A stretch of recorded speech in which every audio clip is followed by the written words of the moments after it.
Abstract Essay, where ideas take shape, thoughts find depth, and every conversation explores the art of thinking beyond the obvious. And today I have my special guest.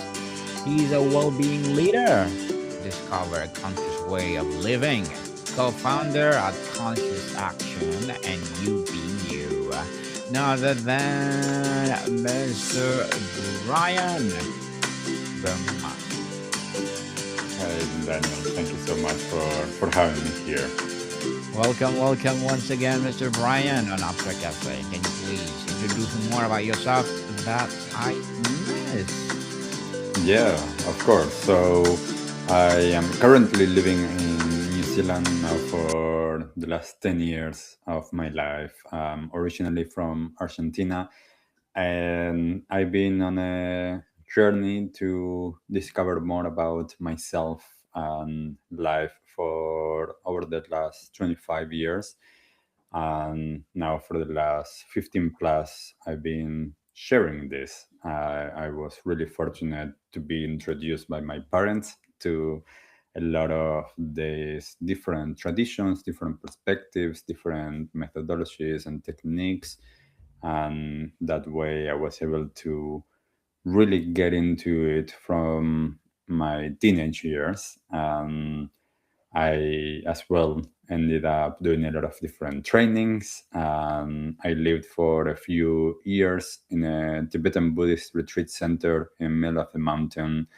And I've just been then working and supporting people with their well-being, their mental health, their um, way of understanding how to make changes, how to heal, and how to live more consciously, understanding that we're all unique and we're all individual. And yes, we have shared experiences, and also we have our own uniqueness. So being able to meet everything and everyone with that. Yes, people, we have our own uniqueness. And totally agree with you, Mr. Brian. And thank you so much for sharing your knowledge and wisdom to the world. And today let's talk about conscious living itself. Beyond the buzzword, conscious living can sound abstract or trendy. How do you personally define in a simple, concrete terms? What is Yeah. So its opposite? yeah, for me, a lot of times, of course, there's a lot of different ways to talk about living consciously. For me, one of the main things in living consciously is living with greater awareness and living with more presence. A lot of times in our society, we are living in autopilot. We are not actually being here in the now, present with what is. And also, we are not aware of different things. We're not aware sometimes of what we're bringing in with ourselves. We're not aware of what's happening. We're not aware of the ramifications of what might happen in the future. So when we're able to bring more presence and more awareness into our lives, then we're able to choose from that space. So we're being able to choose consciously instead of acting unconsciously, which is in that autopilot. We move from, you know, being in reactive mode a lot of times to living in a way that we can respond. So we are responding to life. We are choosing, and that doesn't mean that it's perfect. That just means that it's our own decisions. We are empowered to make decisions instead of just moving through life and not really making choices. Yeah, so we need to make choices in our daily lives. People, as it hard, it's conscious living more about awareness or intention, or is it inseparable link between the two? Well, like there's different things in there because the more that we are present and the more that we are aware, the more that we are also in our intention. We are more intentional in how we are making decisions, in what we are doing. We are much more intentional, for example, in what we're doing in everyday life. We might be more intentional in how we show up around people, how we show up at work. We might be more intentional in how we consume things, what we're putting into our bodies. So, of course, this will be different for everyone. It's just that the more that we are aware and the more that we are able to choose, the more intentional that we're going to be. Interesting. Mr. Brian, what was the moment or series of events that serve you as a personal wake up call, moving you from autopilot to more examine life? Yeah, so I think that there's one that I can share now that was really important. It was a big catalyst in my life, which was when I was a teenager. And I didn't know it up until that moment, but I was super disconnected from my body and my feelings. And when I went to a Tibetan yoga and meditation class, it was the first time that I actually felt my body. I felt my feelings. I didn't think, I was just feeling. I was feeling the energy moving within, and that was huge. And also, shortly after practicing that and practicing weekly, I noticed that one day when I was driving in my car, and up until that moment, I used to get really stressed out, and I got a lot of road rage, so a lot of anger whenever I was driving. I noticed that one day as I was driving, someone cut me off, and my normal way of behaving up until that moment was to explode and to, like swear at them. And I realized at that moment when someone cut me off that I noticed the feelings that were starting to arise in my body, but I was able to feel them and not react. So I chose to stay calm. I chose not to swear at them. And that was huge because I realized that what I was doing on the classes were actually being translated into my everyday life.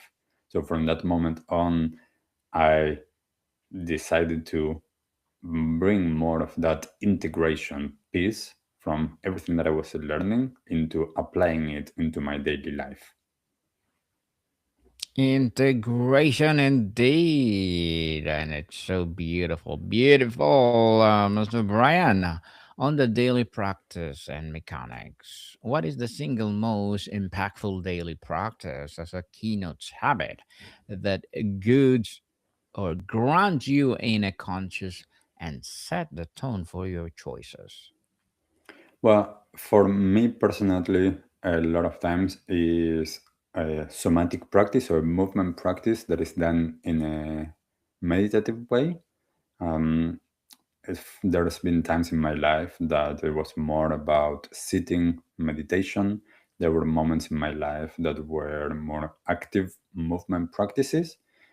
So I think that for all of us, it's slightly different things that are going to work. So we need to understand what's actually going to work for each of us. For some people, it might be waking up and just doing some affirmations to set the tone for the day. For some people, it might be the movement practices. For some people, it might be the meditation practice. For some people, it might be breathing practices. For some people, it might be getting into the ocean first thing. So there's a lot of different things that might work for different people. And I think that the more that we explore what works, the easier it is to keep on going with that. Yes, indeed. And Mr. Brian, the pause button in the heart of a reactive moment, anger, stress, and impulse that you are talking about a while ago. What is the practical technique for inserting a conscious pause between stimulus and response? Well, one of them is breathing, focusing on your breath. The other one is just taking a pause, even if it's not focusing on the breath. Now, of course, this is easier said than done. This is why a lot of times my approach is always preventative. So let's practice something so that then in that moment when something stresses us out or makes us angry or pushes our buttons that we can respond instead of react. In the moment, if we haven't practiced, it is much more challenging to say, you know okay, I'm going to take a breath when someone push my button. I'm going to take a breath so that I respond. That's going to be challenging. It is possible, but it's going to be much more challenging. So my invitation always is to practice how to be more present. So starting to add, perhaps in different moments of the days, that pause, that moment of focusing on the breath. Perhaps it's just taking 3 deep breaths just to create space and then continue. And the more that we do that, the more that our system understands that that is something that we can do to recalibrate and to choose. So, it's something that, of course, it's potentially doable, but it's kind of like saying to someone that is stressed out, stop being stressed out. That's not going to be helpful. What's going to be helpful is to take that person away from that place so that then they can focus on something else. But if they practice, it is going to be easier to get to that place. Easier indeed. Mr. Brian, digital consciousness. Well, in an age of constant digital distraction, what does conscious living look like in a relation to our technology and social media use? Well, there's a lot of different perspectives to bring into that, of course. I think that one of the main things is understanding that technology is a lot of times just tools, and tools depend a lot on how we use them, not so much about the tool itself. So, the more aware that we are, the more that we can actually utilize these tools or these technologies for our advantage. For example, there's people that are using social media to connect with friends or families from somewhere around the world instead of getting to those aspects that perhaps are more negative, of scrolling the entire day without any important thing, or just watching negative things, or getting into arguments with people just for the sake of getting into arguments. So when we're able to use them for our benefit, that's good. It's the same as someone that nowadays with artificial intelligence, if they are using AI as something that can support them and they still are going to be thinking and analyzing and using their intelligence, they're just using perhaps some tasks that are things that only take time to get AI to do that, then that's going to be beneficial. Now, if someone is using AI to do everything for them, then potentially that's not going to support them in the long run, because they stop thinking, they stop analyzing, they stop deciding. So there's a lot of different nuance there, but it's more about how to remain a being, how to remain a conscious being whilst using these technologies. Being a human is something unique and genuine, people. Not on navigating challenges and inner work, Mr. Brian. The ego's resistance. What role does the ego play in keeping us on autopilot, and how do we consciously work with our compassionately bypass its resistance to change? Well, of course, it's going to be different for each of us, because we need to understand what are the parts of us that are there, what are the parts of us that we are aware of, which are not, what are the parts of us that we have given more power to. And depending on that, then will depend on what do we do. Because most of the time, our egos and our mechanisms of survival are there for a reason, just to survive. They are not, in a sense, negative. They perhaps are not conscious. So that might not be beneficial. So the more that we understand where we are, the easier it is to create change. So, for example, there's people that they do talk therapy just to understand what's going to, you know, what's going through their mind and understanding how they can bring different perspectives. There's people that are going to work more somatically through the body, doing yoga or doing movement, doing dance. There's people that it's going to support them doing meditations just to be able to tap more deeper into their experience. So the more that we understand where we are, the easier it is to understand what's in a sense the antidote. And a lot of times, regardless of whichever technique or practices we do, it comes back to being present and to be aware, because the antidote a lot of times for a lot of our challenges in life is being more present, because that from that place then we can again choose, instead of going with this autopilot, going with the ego, going with the negativity loops, going with the stress and the autopilot. So the more that we are able to create a difference, then that's going to be easier. Like I work with so many people that are all so different in some ways, and then their traumas are different, their life experiences are different. So we need to find for each person what's going to be the thing that works for them. And that is, a lot of times a process. Interesting. Interesting. Mr. Brian, on alignment and purpose, how does one go from a vague list of shoulds or identifying their core non negotiable values and then using them a true compass for decision making? Well, a lot of times, and I do this when I teach a lot of workshops, when I've been teaching through the years at university. Within a lot of the things that I do, I invite everyone to reflect on their values, to reflect on the things that they care about, the things that are important to them.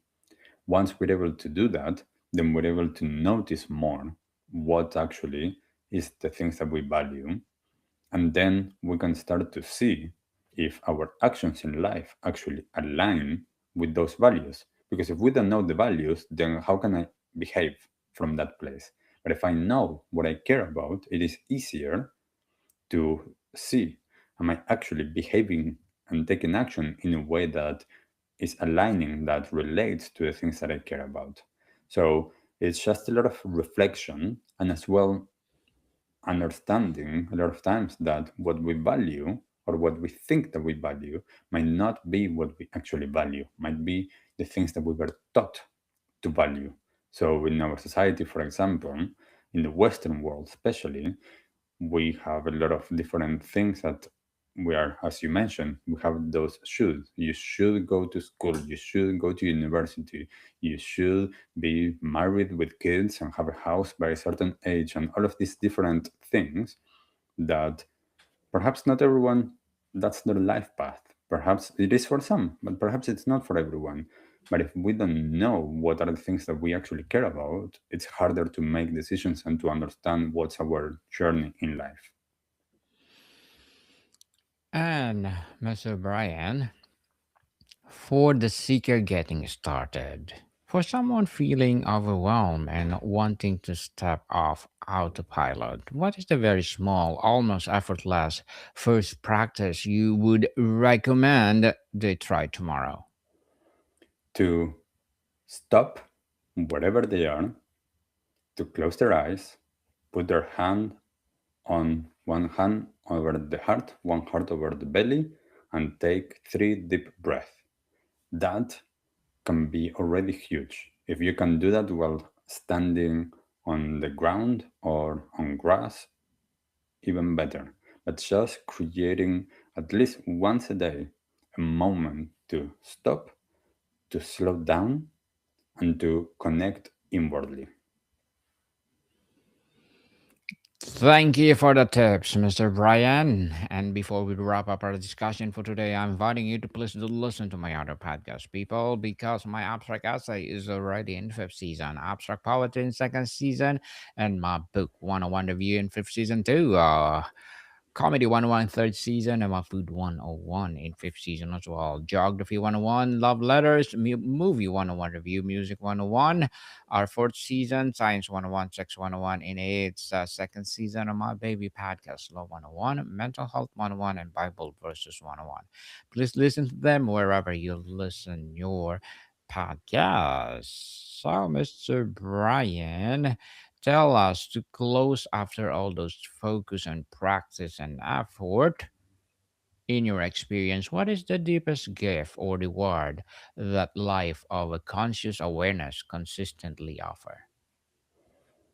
It's life, and it's, understanding that we're all unique and that all that each of us have to do is to live life. If we live our own life, if we are just ourselves, then life will be, full of amazing gifts and things that perhaps we don't even know. So the more that we are ourselves and the more that we go on our own journey, the more that we can be gifted from life. Yes, and thank you so much for sharing your knowledge and wisdom to the world, Mr. Brian. Thank you, Thank you, Daniel. thank you. And can you please expound more the phrase on your website? Embark on your unique journey to conscious living, reconnect, heal, and transform. Yes, of course. So for me, it's all about understanding that it's a process and it's a journey which is unique to each of us. So the more that we understand that, then we're able to move forward with it. And the more that we're able to understand that we have been disconnected from ourselves, from others, from the environment, we need to reconnect, we need to heal the parts that are still there that we're carrying, and we can transform into, a new, different version of ourselves. A new version of ourselves. So, Mr. Brian, can you please invite our listeners to support your business, your advocacy, or whatever projects that you're doing right now? Yeah, thank you, Daniel. So if you go to my website, brianberneman.com, or follow me on social media, Brian Berneman, you can see the type of work that I'm doing. If you're interested in learning more about yourself and to transforming and healing, then you're able to reach out, see what I offer, check out Conscious Moments as well. Conscious Moments, that's the online platform. So yeah, there's a lot of things, there's ways to connect with me and to work on your own journey. Yes, we call let's support Mr. Brian Berneman because if you support him, for sure, more and more empowering advocacy like this to come. So, Mr. Brian, thank you so much for your time. Thank you, Daniel. More to come, people. See you soon.